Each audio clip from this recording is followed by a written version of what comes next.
உயிருடன் கலந்த மொழி, உலகம் பாற்றிய மொழி, தெனிலம் இனிய மொழி, செம்மொழி என மகுடம் சூட்டப்பட்ட என் தாய்மொழியான என் தமிழ் மொழிக்கு என் முதல் கண் வணக்கத்தை தெரிவித்துக் கொள்கிறேன்.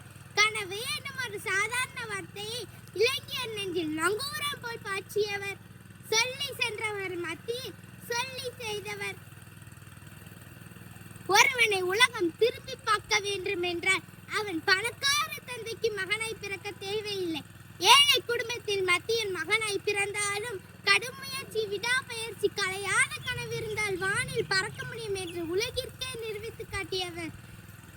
தன்னை முழுமையாக அர்ப்பணித்துக் கொண்டு திருமணம் கூட செய்யாமல் தன் கனவிற்காகவும் தன் நாட்டின் கனவிற்காகவும் என்றும் இளைஞர் நெஞ்சில் கதாநாயகனாக கனவு நாயகனாக நிலைத்திருப்பவர் டாக்டர் APJ அப்துல் கலாம். இவர் இந்தியாவின் தென்கோடியான ராமேஸ்வரம், இன்றைய தனுஷ்கோடி, 1931 ஆண்டு அக்டோபர் 15 நாள் ஜெயினுலாதீனுக்கும் ஆசியா அம்மாவிற்கும் மகனாய் பிறந்தார். இவருடைய இயற்பெயர் டாக்டர் ஆவுல் பக்கீர் ஜெயினுலாதீன் அப்துல் கலாம். நீங்கள் தூங்கும் கனவு என்பது நீங்கள் தூங்கும் போது காண்பதல்ல, உங்களை தூங்க விடாமல் செய்வதே கனவு. உழைப்பவர்களுக்கும் கனவு காண்பவர்களுக்கும் மட்டுமே சிறந்ததை வழங்க காத்திருக்கிறது. 1963 இந்தியா விண்வெளி கழகத்தில் சேர்ந்த கலாம் ஐயா SSV-3 திட்ட இயக்குநராக பணியாற்றினார். அதன் மூலம் ரோகிணி என்ற செயற்கைக்கோளை விண்ணில் ஏவினார். மாற்றுத்திறனாளிகளுக்கு மிக லேசான கார்பன் பொருளை பயன்படுத்தி செயற்கை கால்களை உருவாக்கினார்.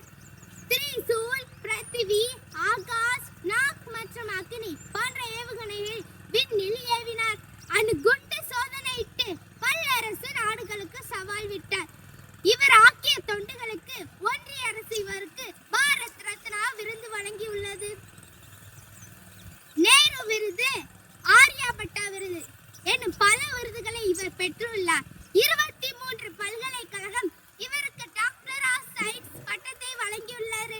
ஜவஹர்லால் நேரு பல்கலைக்கழகம் இவருக்கு டாக்டர் ஆஃப் பிலாசபி பட்டத்தை வழங்கியுள்ளது. 21ஆம் நூற்றாண்டின் இணையற்ற அறிவியல் அறிஞன், உழைப்பால் உயர்ந்த உத்தமன், இந்தியா மண்ணின் தூயகன், உயரம் தொட்டும் உலகம் சுற்றியும் எழுச்சியும் மாறவில்லை. 2002 இருந்து 2007 வரை இந்தியாவின் குடியரசுத் தலைவராக பணியாற்றினார்.